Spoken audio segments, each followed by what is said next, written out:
Mais qu'est-ce que je voudrais vous dire ce matin?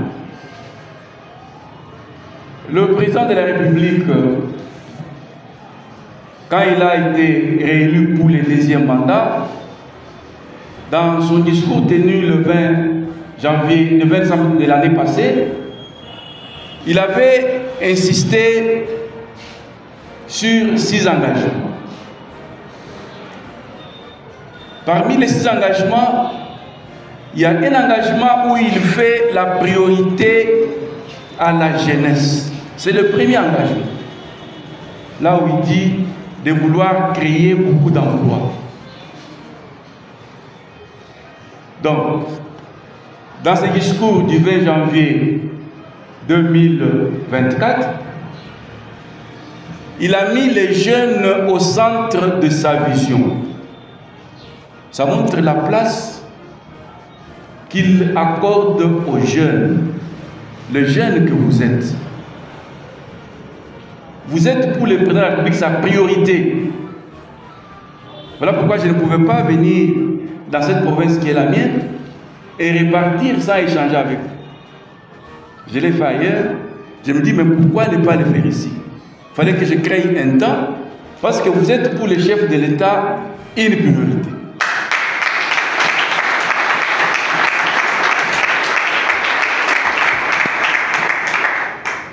Et quand on parle de créer l'emploi, ce n'est pas une fiction.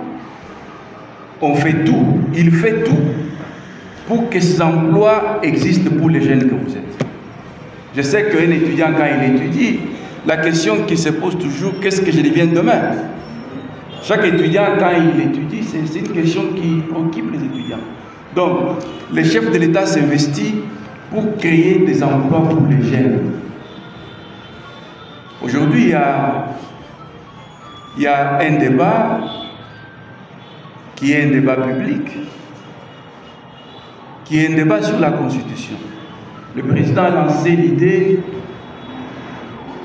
de révision ou de changement de la Constitution.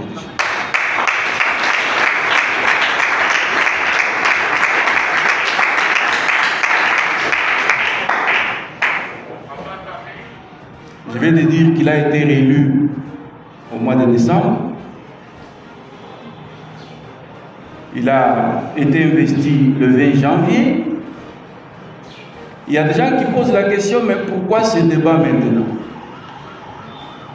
Mais la question qu'il faudra leur poser, mais ce débat, il faut le faire quand? Il y en a qui demandent, pourquoi ce débat maintenant? La question que moi je leur pose, mais ce débat, il fallait le faire quand? Parce que ni la Bible n'indique pas ce temps qu'il faut faire ce débat, ni la Constitution elle-même n'indique pas aussi le temps qu'il faut faire ce débat. S'il avait lancé ce débat avant les élections, on allait dire, ah voilà, il va glisser. Vous connaissez le mot glisser? On allait dire, non, non, voilà, il veut modifier le mandat parce qu'il a fini le premier. S'il avait mis ce débat à la fin de ce mandat, vers 2027, on allait dire, ah voilà, il arrive fin mandat, il veut maintenant modifier pour se maintenir au pouvoir. À quel moment fallait-il engager ce débat? C'est vrai que notre Constitution n'interdit pas sa révision. Ça, il faut le retenir. Notre Constitution n'interdit pas sa révision. Il y a même tout un titre qui porte sur ça. Donc, si la Constitution n'interdit pas sa révision, ça veut dire que la révision, elle est permise. Vrai ou faux? Oui.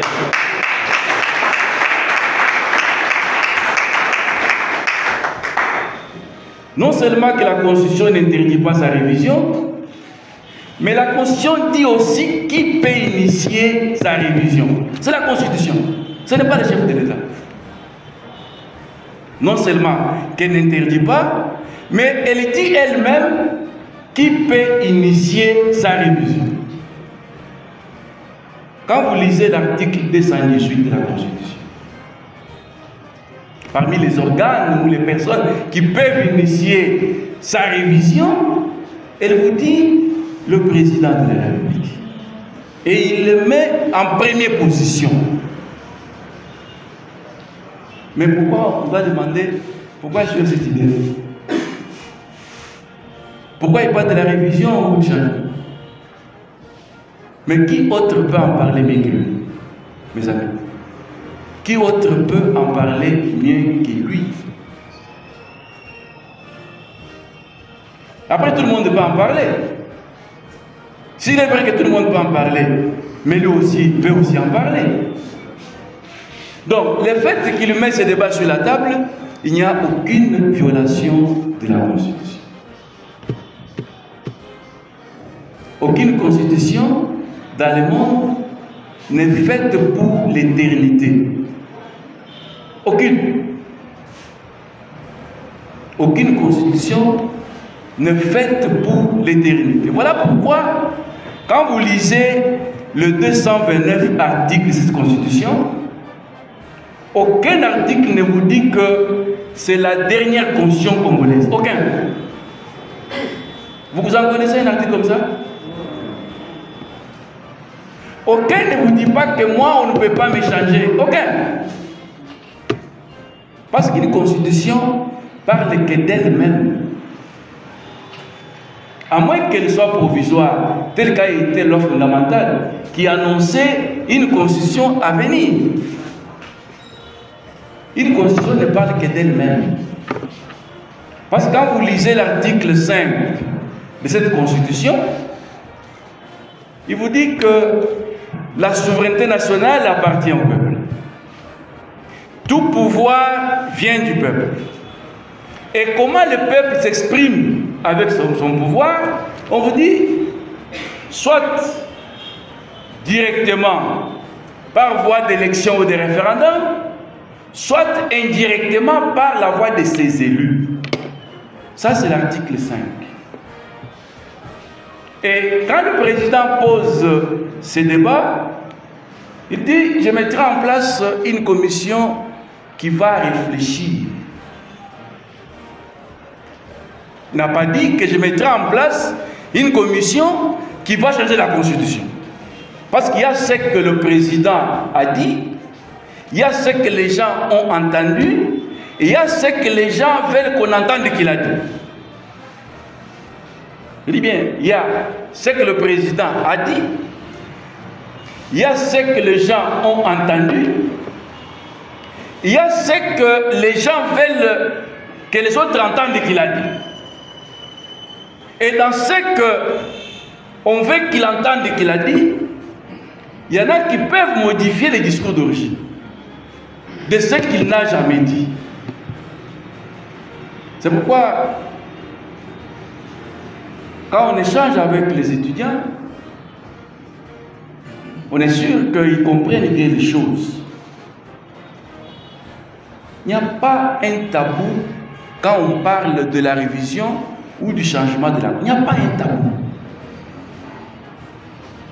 D'ailleurs, pour je suis catholique, moi. Quand on grandissait, la prière de notre Père avait d'autres paroles. Mais ça a été modifié. Parce que vous êtes au courant. La prière de notre Père, telle qu'on l'avait quand on était enfant, mais il y a une partie où on a...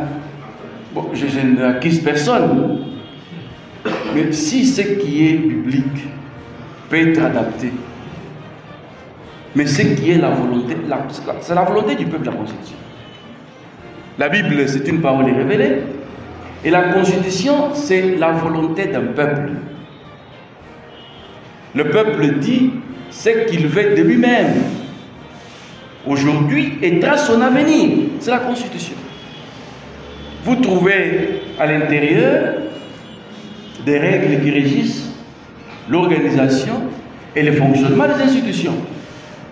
Mais vous y trouvez aussi les garanties et les protections des droits et libertés fondamentaux.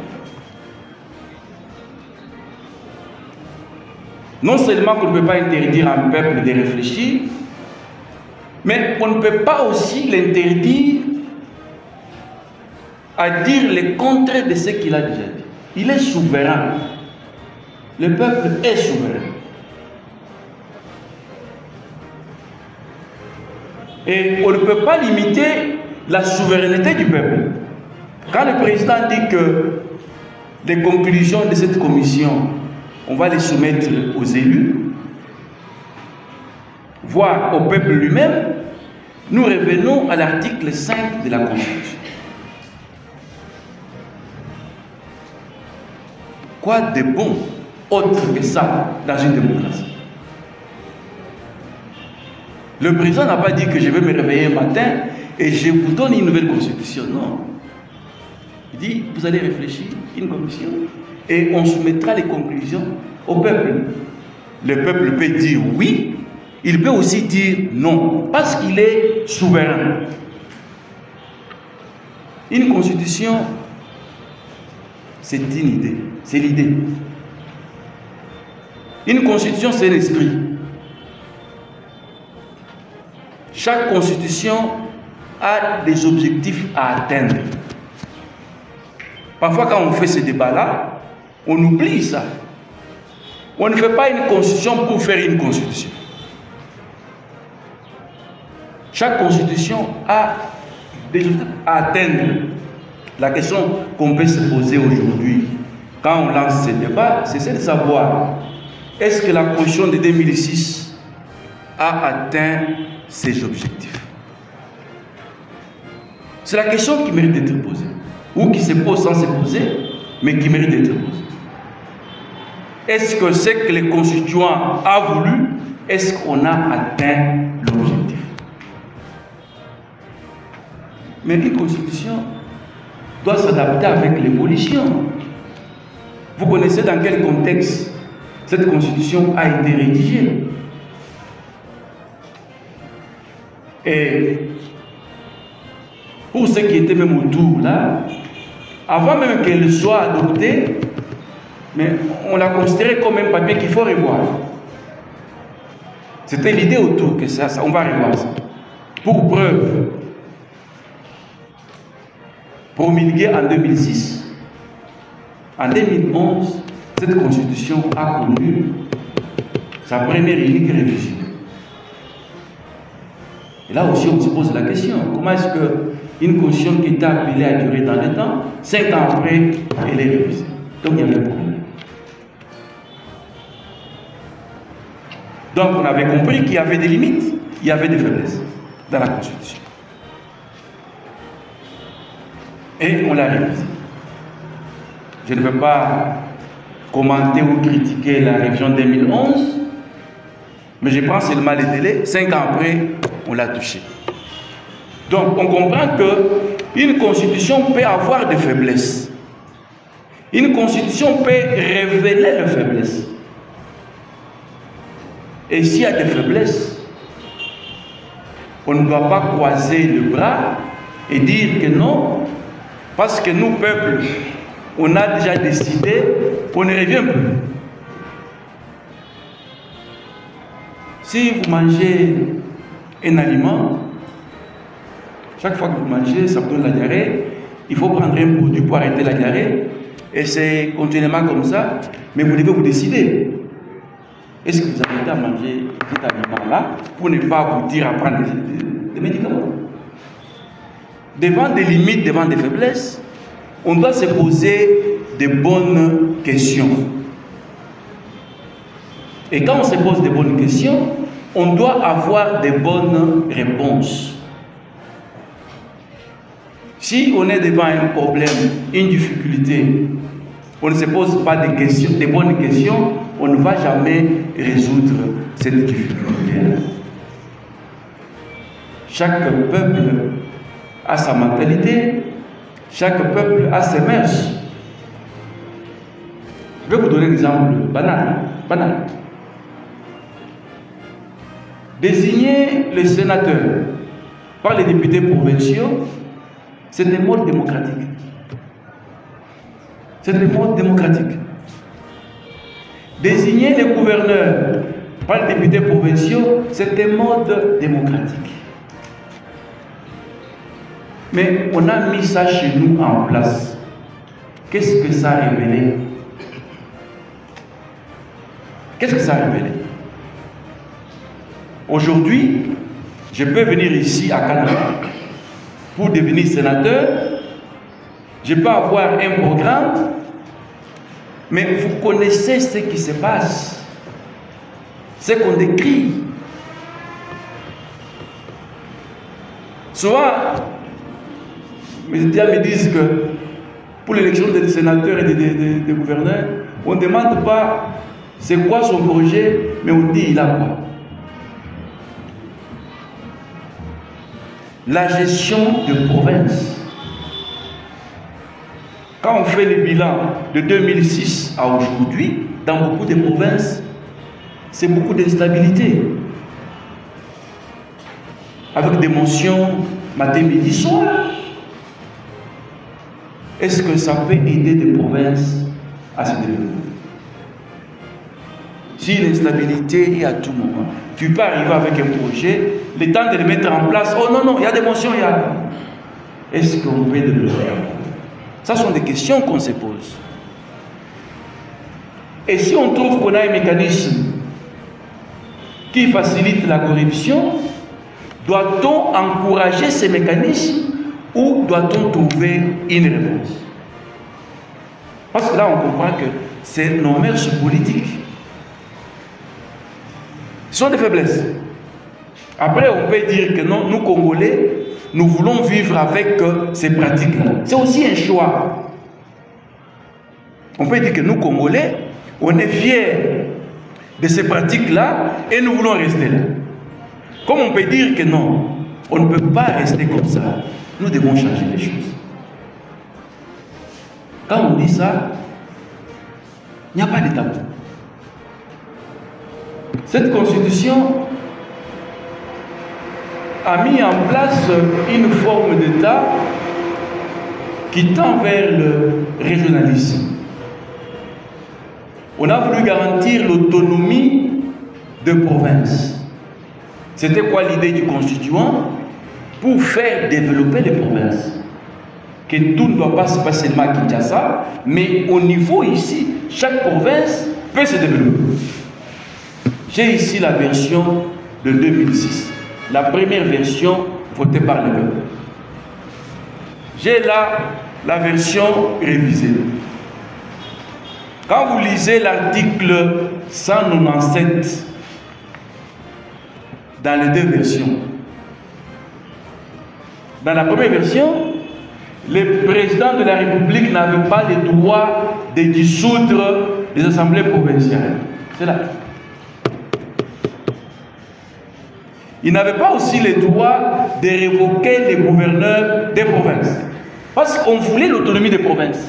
Dès qu'il dissout les assemblées, il révoque, est-ce qu'il y a encore autonomie?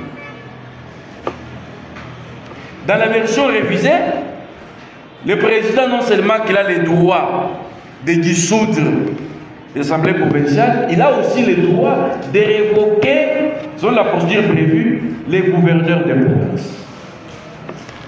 Mais lisons l'article 220 de la même constitution. 220 qui vous dit on interdit toute révision qui tend à réduire les prérogatives des provinces et des entités décentralisées.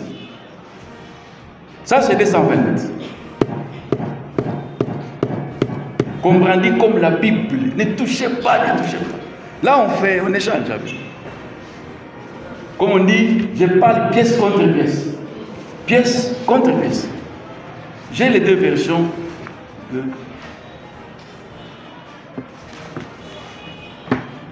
Après, chacun de vous va se faire sa religion. Chacun de vous va se faire sa religion. Quand il va comparer l'article 197 avant la révision et après la révision, et 220, il va se poser de bonnes questions. Est-ce qu'on est resté dans l'esprit de 220 ou on est sorti de l'esprit de 220? Je voudrais que chacun de vous a sa réponse. Je ne voudrais pas vous influencer. Parce que j'ai devant moi les scientifiques. Donc, je disais, aucune constitution n'est faite pour l'éternité. Aucune. Aucune. Il n'y a que la Bible qu'on a trouvée sur la terre des hommes, et la Bible, on va la laisser sur la terre des hommes. Mais un peuple a les droits de penser à son avenir. C'est vrai que quand on prend la Constitution, on peut la lire et comprendre les choses peut-être différemment. C'est normal. Mais la question qu'on peut se poser, c'est que est-ce que cette Constitution, les mécanismes, ici nous sommes au niveau de la... Nous sommes en province. Les mécanismes qu'elle a mis en place, est-ce qu'ils permettent à ce que les provinces se développent? Je pense seulement l'axe. Nous sommes en province ici. L'axe de la province. Est-ce que le mécanisme qu'on a mis en place permettent aux provinces de se développer? Et ici à Kananga, ville symbole, Luabu, où on a rédigé la première constitution congolaise. Nous avons hérité la loi fondamentale de 60. Et la première constitution, l'œuvre congolaise, a été rédigée ici. Voilà pourquoi je tenais à vous rencontrer, vous les natifs des Kananga. Là où il y a les symboles de la première constitution congolaise. Est-ce que nous devons dire que les choses restent comme elles sont et on avance seulement?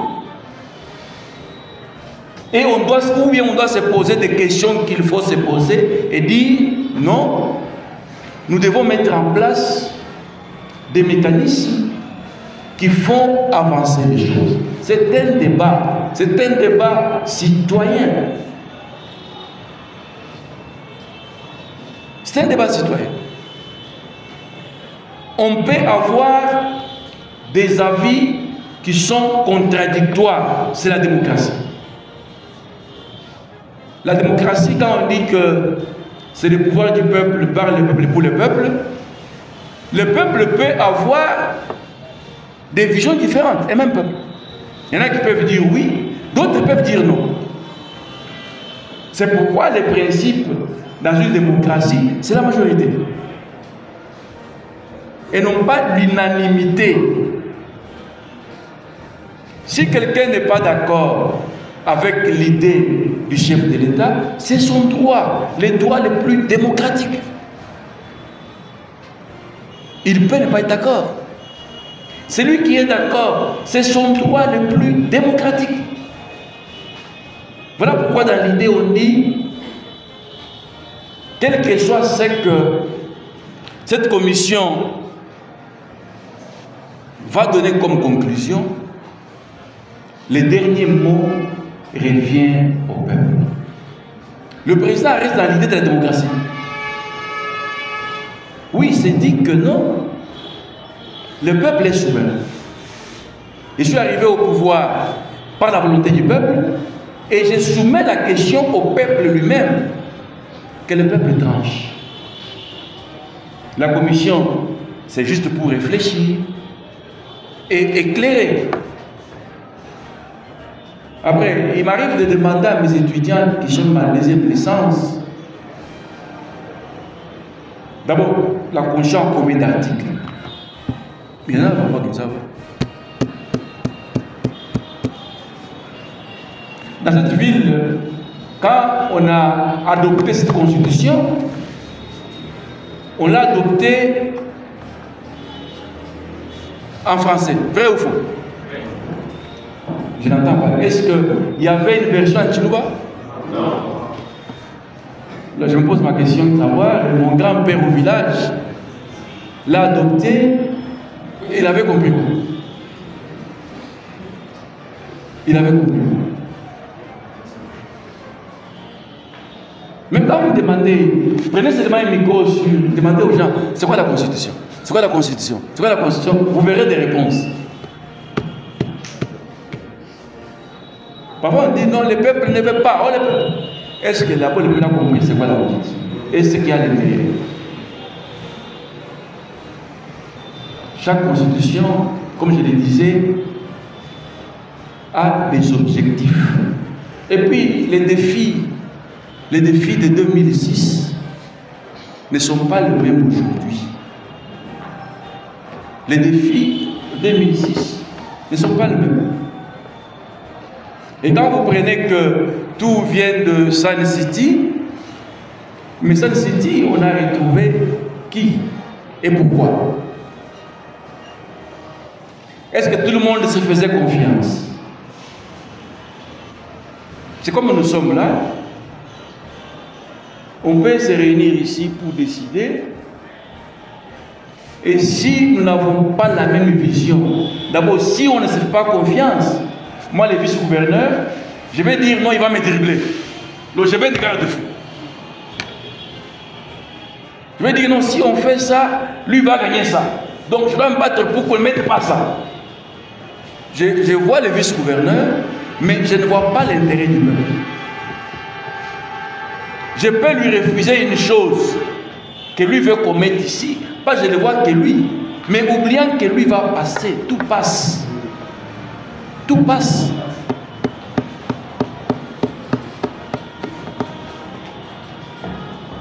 Et quand vous lisez cette constitution, vous trouvez beaucoup d'articles. Vous vous demandez, mais ça veut réellement dire quoi? Est-ce que c'est une confusion, c'est une ambiguïté, c'est une hypocrisie?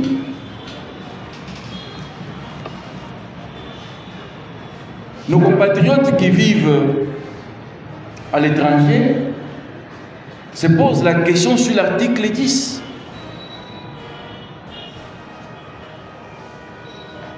Votre fils va quitter aujourd'hui, il a une bourse d'études, il va aller étudier en Belgique. Pour une raison X ou Y, il prend la nationalité belge. L'article 10 lui dit qu'il n'est plus congolais. Qu'il n'est plus congolais. Même pour venir au Congo, il doit demander les visas. Il est belge. Votre fils, né ici à Canada. Mais quand vous lisez attentivement l'article 10, au premier alinéa, on vous dit la nationalité congolaise est une exclusive. Donc, on ne peut pas la détenir avec une autre concurrente. Très bien. Quand vous prenez l'alinéa 3, qui définit qui est congolais d'origine, mais il renvoie aux ethnies qui ont existé au moment où ce pays est devenu République démocratique du Congo. Or, les mêmes ethnies n'ont pas changé. Donc, les origines n'ont pas changé. Moi, je suis d'origine Luba.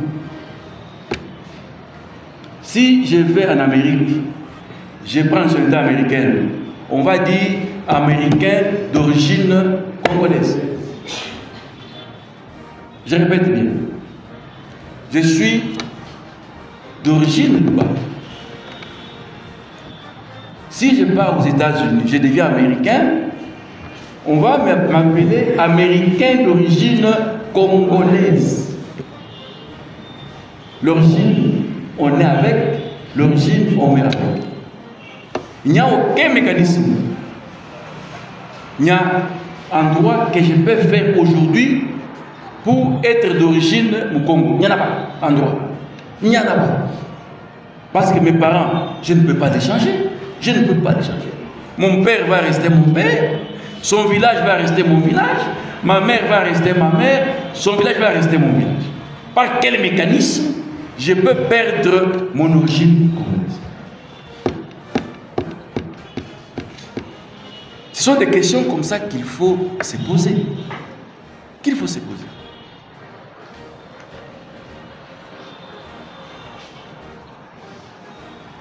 On ne peut pas dans la vie vouloir une chose et son contraire à la fois. Si on veut une chose et son contraire à la fois, on ne sait pas ce qu'on veut. On ne sait pas ce qu'on veut.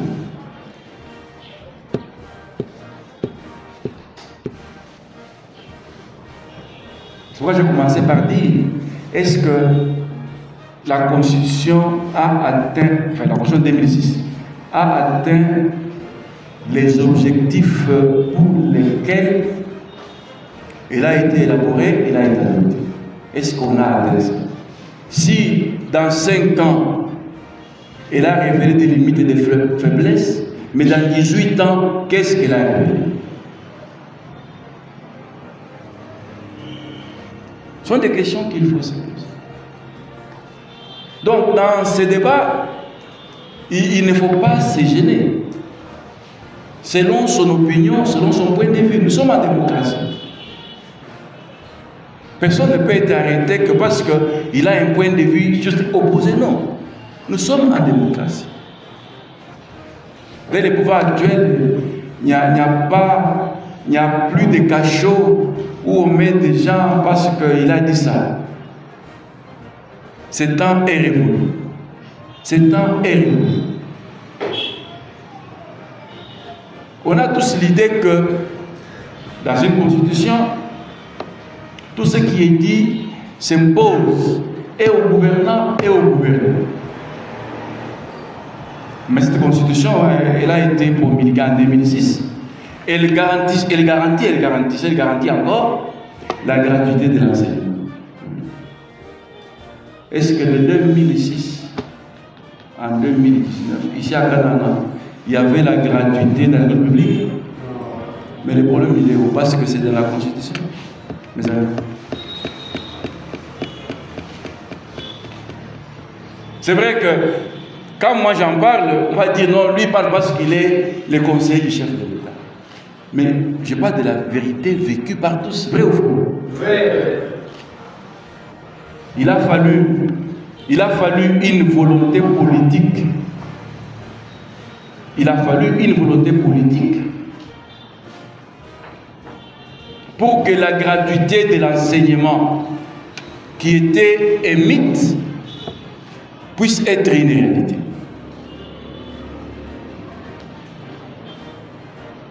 Ça, c'est un fait. On peut ne pas aimer une personne, c'est démocratique aussi. On peut ne pas aimer une personne, mais cette vérité est cristallisée depuis 2020. Il a fallu la détermination des hommes, il a fallu la volonté des hommes. J'ai cité son Excellence, Monsieur le Président de la République, Félix-Antoine Tshisekedi Tshilombo, pour que la gratuité soit une réalité. Est-ce qu'on va applaudir?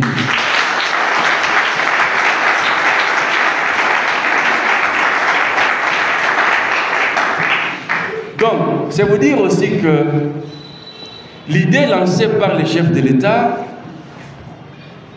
il n'y a pas un calcul personnel derrière. Il n'y a pas un calcul personnel derrière. Il gère le pays au plus haut niveau. Il voit les failles qu'il y a dans notre constitution. Il ne peut pas dire que non, moi je n'aborde pas cette question, il n'y a que celui qui va venir après moi qui va l'aborder. Mais lui-même aura servi à quoi s'il a vu qu'il y a des choses qui ne marchent pas. Parce qu'on va lui reprocher ça. Que, mais comment vous avez le pouvoir et vous avez vu qu'il y a des choses qui ne marchent pas et vous n'avez pas protégé.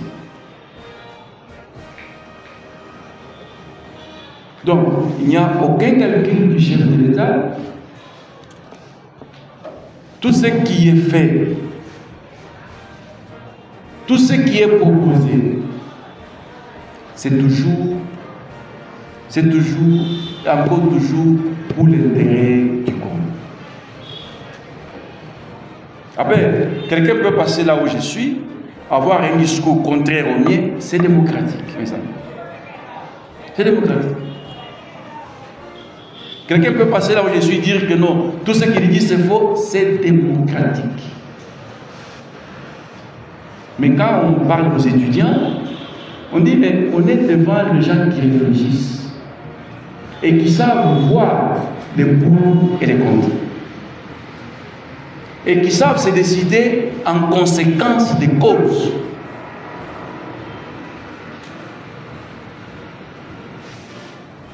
Mais pour se décider, il faut être éclairé. Il faut comprendre c'est quoi l'idée, c'est quoi les fondements de l'idée.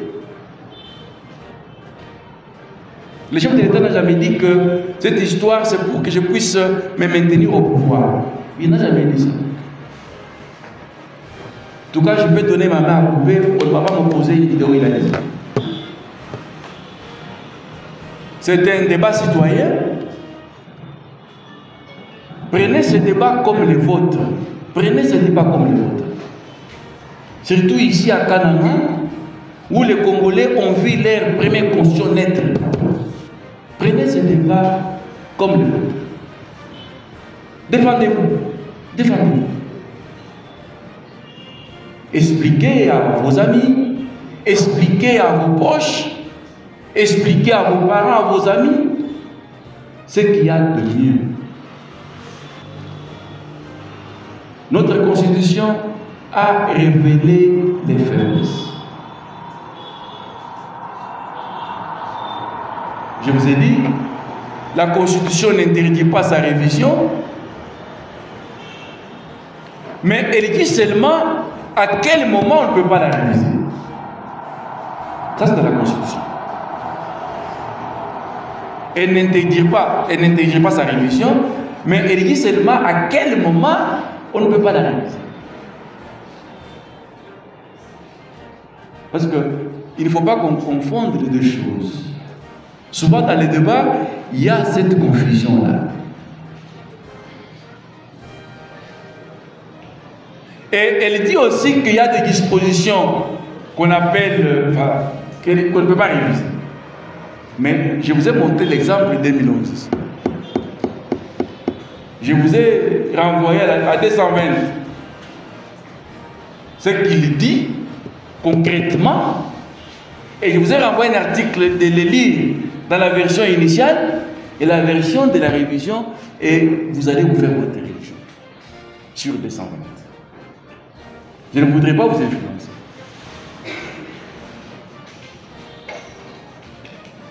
Quand vous prenez 220 au dernier alinéa,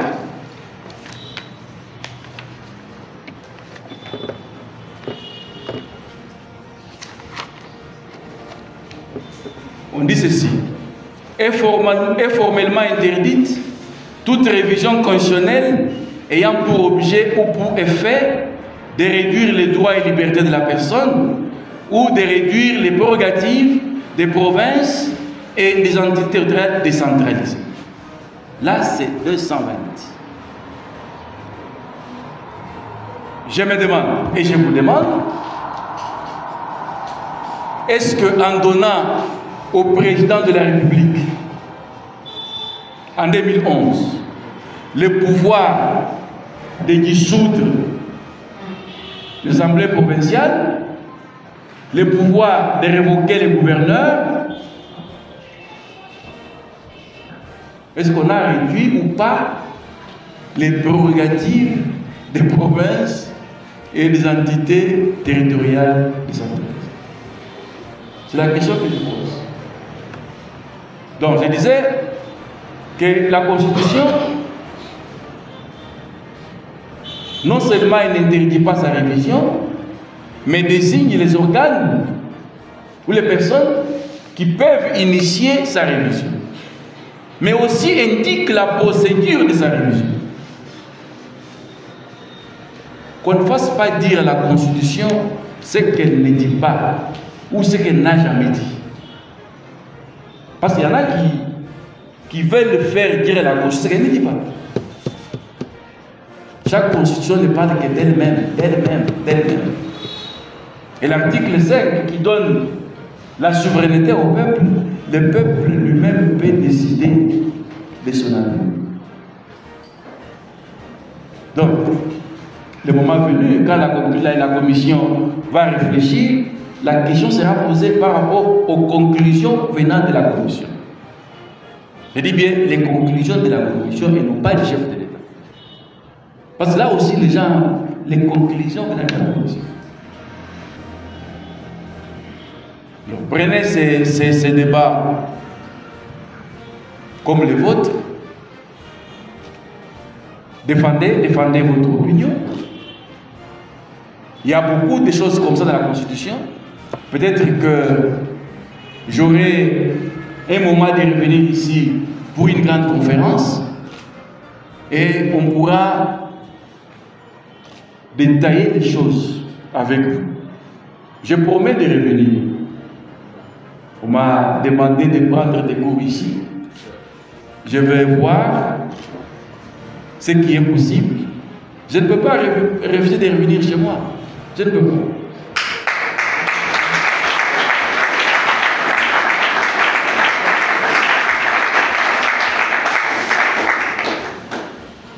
Donc je vais voir ce qui est possible avec